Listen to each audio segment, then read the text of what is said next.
जी अस्सलाम वालेकुम। अच्छा जी, आज हम डिस्कस करेंगे जी एक और छोटा सा topic, important one, crypto currencies और उसकी काउंटिंग एप्लीकेशन। आपको मालूम है क्रिप्टो करेंसीज आजकल का बड़ा एक फेवरेट इशू है, काफी इसमें उतार चढ़ाव आता रहता है। क्रिप्टो करेंसीज क्या है जिन लोगों को नहीं मालूम इनके लिए, क्रिप्टो करेंसी एक वर्चुअल करेंसी है जी। ठीक है, ना नजर आने वाली है, एक हिडन सी करेंसी है, वर्चुअल करेंसी है जो कि होल्डर्स को डिफरेंट राइट्स प्रोवाइड करती है। ये किसी सेंट्रल बैंक ने इशू नहीं किया हुआ, दैट इज वाई इसको अनरेगुलेटेड करेंसी भी कहते हैं। ठीक है ना, ये दुनिया भर में किसी भी कंट्री में अभी तक इसको रेगुलेटेड करेंसी के तौर पे अपनाया नहीं गया। कुछ कंट्रीज में कोशिश की गई है कि इसको हम लोग as a mode of transfer of payment या फिर मोड ऑफ कोई पेमेंट हम लोग यूज किए जाए, लेकिन वहां पे भी इसका लिमिटेड यूजेज है। अभी तक जो क्रिप्टो करेंसी का मैक्सिमम यूजेज आ रहा है वो यही आ रहा है कि इसको इन्वेस्टमेंट के तौर पर ही इस्तेमाल किया जा रहा है। हाँ, कुछ जगहों पर कुछ कुछ कंपनीज ने, कुछ कंट्रीज में जो है वो परचेज ऑफ गुड्स और सर्विसेज के लिए भी इसको अभी तक थोड़ा बहुत एक्सेप्ट करना शुरू किया है, लेकिन कोई बहुत बड़े पैमाने पर इसकी अभी तक यूजेज नहीं है। हाँ, ध्यान में रखिएगा, इन्वेस्टमेंट पर्सपेक्टिव के लिए बहुत ज्यादा इसका इस्तेमाल है। इस तरह क्रिप्टो करेंसीज में डिफरेंट टाइप ऑफ करेंसीज है, लाइक आपने बिटकॉइन का नाम सुना होगा, अदर करेंसीज का नाम सुना होगा। ठीक है, तो ये तमाम करेंसीज है। अच्छा, अब बीइंग एन अकाउंटेंट मेरा इस चीज से लेना देना कोई नहीं है कि ये करेंसी वर्कआउट कैसे करती, तमाम चीजें नहीं। मैंने थीम समझनी है किसी भी चीज की और मैंने उसकी अकाउंटिंग एप्लीकेशन तलाश करनी है, दैट्स द पॉइंट।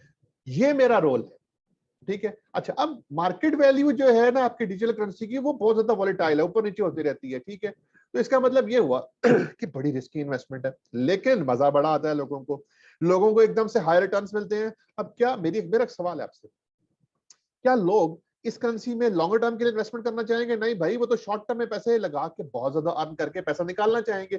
यही चल रहा है अब तक, और एक्सपेक्टेशन भी यही है कि यही चलता रहेगा जब तक कि कोई क्लियर कट पॉलिसी सामने नहीं आ जाती किसी भी रिलेटेड गवर्नमेंट की, किसी रिलेटेड, जो कि बजाहिर अभी मुश्किल नजर आ रहा है। बहरहाल ये एक सिस्टम है, मैंने आपको बताया जैसे चलता है। अच्छा, याद रखिएगा कि crypto currency does not constitute cash.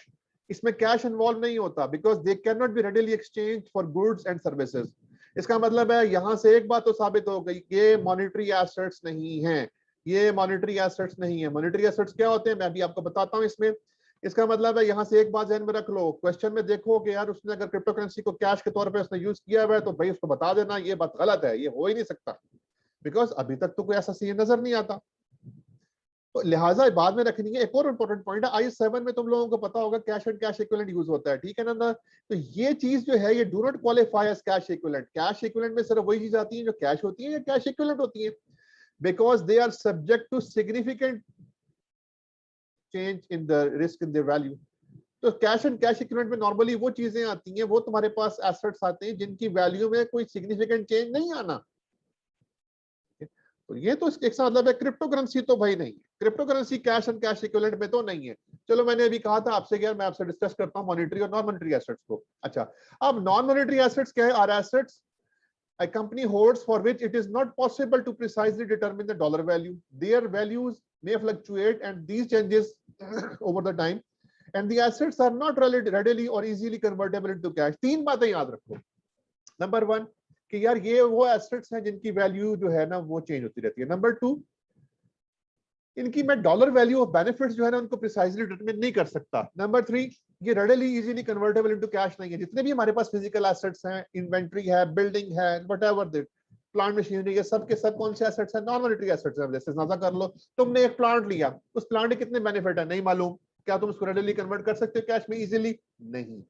Inventory को क्या कन्वर्ट कर सकते हो कैश में? नहीं। इन्वेंट्री पहले किस में कन्वर्ट होता है? रिसीवेबल में। रिसीवेबल से मिलता है कैश। ठीक है, अच्छा, IAS 38 के जो इंटेंजिबल्स हैं वो नॉन मॉनेटरी नेचर के हैं, लाइक ब्रांड, टेक्नोलॉजी, कोटास। आपके पास तो कोई भी आपके पास कोई ब्रांड है, कोई आपके पास गुडविल है। ऑल्दो गुडविल IFRS 3 के अंदर डील होती है, लेकिन रूल उसके ऊपर IAS 38 वाले ही एप्लीकेबल होते हैं। डेवलपमेंट एक्स कॉस्ट है कोई।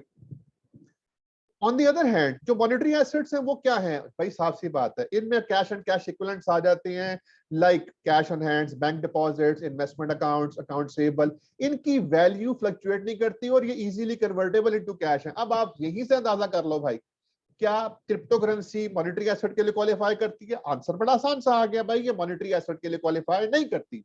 ठीक है, अच्छा, अब उसके बाद आ गया, an investment in crypto currency does not present investment in equity और अनदर एंटिटी। भाई इक्विटी तो तब हो ना जब तुम्हें को राइट्स मिल रहा हो शेयर होल्डिंग का, यहां पे तो कुछ भी नहीं है। ठीक है। सो इसका मतलब ये हुआ कि भाई ये किसी भी तरह से फाइनेंशियल एसेट की डेफिनेशन जो है ना उसको पूरा नहीं करती है एज पर आईएस 32। जो मोस्ट नियरेस्ट अकाउंटिंग स्टैंडर्ड इसके ऊपर लग सकता है वो है आईएस 38।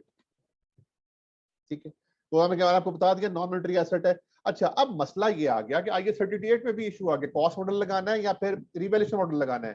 एक बात तुम लोगों को याद होगी, आईएस 38 में पढ़ी होगी तुम लोगों ने कि आईएस 38 ये कहता है कि भाई ज्यादातर इंटेंजिबल्स के ऊपर कॉस्ट मॉडल लगाना है। क्यों? क्योंकि रिवैल्यूएशन मॉडल नहीं लग सकता, क्योंकि यार जितने भी ये इंटेंजिबल्स होते हैं ज्यादातर ये बड़ी स्पेसिफिक नेचर के होते हैं। अच्छा, क्रिप्टो करेंसी की तो वैल्यू होती है, वॉलेटाइल चेंज होती रहती है, तो कॉस्ट बेस्ड में यार वहां पे तो मुश्किल लगेगा, तो वहां पे रीवैल्यूएशन गेन या रीवैल्यूएशन मॉडल लगेगा। और तुम लोगों को पता है कि रीवैल्यूएशन के केस में जो भी गेन आता है उसको तुम अदर कॉम्प्रिहेंसिव इनकम में इसको ट्रीट करते हो। ठीक है, बाकी most entities invest in cryptocurrencies to benefit from short-term changes, fair value and gains or losses on short-term investments are normally recorded in profit and loss। उसको हम लोग कहाँ पे लिख रहे हैं?